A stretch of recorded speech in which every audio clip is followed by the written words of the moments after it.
હવે શુભ્રાબેન અમારા આંતરરાષ્ટ્રીય માનવ અધિકાર સુરક્ષા સંઘમાં ગુજરાત પ્રદેશના મહિલા અધ્યક્ષ છે.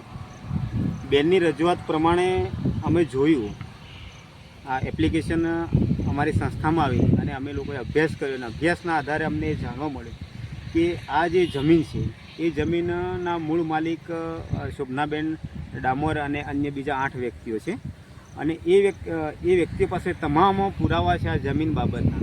અને એની અંદર એવું પણ છે કે જેટકો કંપની દ્વારા અને અન્ય શાસન પ્રશાસન મળી અને આ જમીન કોઈ હડપ કરી રહ્યું હોય એવી આખી આ ઘટના છે.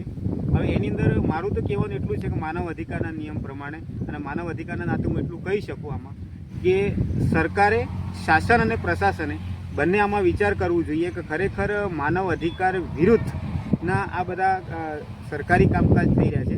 અને ઘણી બધી એવી ઘટનાઓ છે કે જ્યાં ગરીબ લોકો પોતાની સંવેદનાને જાહેરમાં આવીને બોલી નથી શકતા છે. કોઈ એ લોકો પોતે પીડાય છે, પરંતુ જ્યાં એ લોકો રજૂઆત કરવા જાય છે તો એમની રજૂઆતને કોઈ યોગ્ય પ્લેટફોર્મ પર સાંભળવામાં આવતી નથી.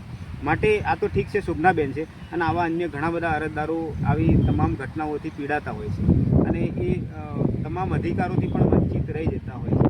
એટલે બેનશ્રીની માગણી અને એમની રજૂઆતને અમે યોગ્ય પ્લેટફોર્મ પર રજૂઆત કરીશું.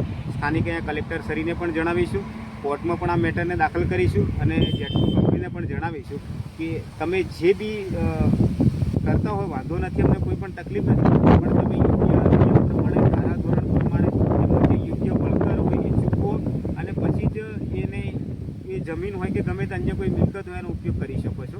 અને આ આખો દાહોદ જિલ્લાનો જે એરિયા છે એ આદિવાસી અનુસૂચિ 5માં આવતો એરિયા છે કે જેની અંદર કોઈ પણ શાસક કે પ્રશાસને ઇન્વોલ્વ થવું હોય તો એ સ્થાનિક ગ્રામજનોની અથવા તો સ્થાનિક અરજદારોની મંજૂરી લેવી પડે છે અને આ ઘટના આખી મંજૂરી વગરની બની છે.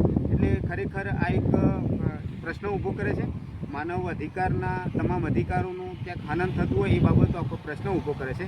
રાજેશ ચામઠા, આંતરરાષ્ટ્રીય માનવ અધિકાર સુરક્ષા સંઘ, ગુજરાત પ્રદેશ અધ્યક્ષ.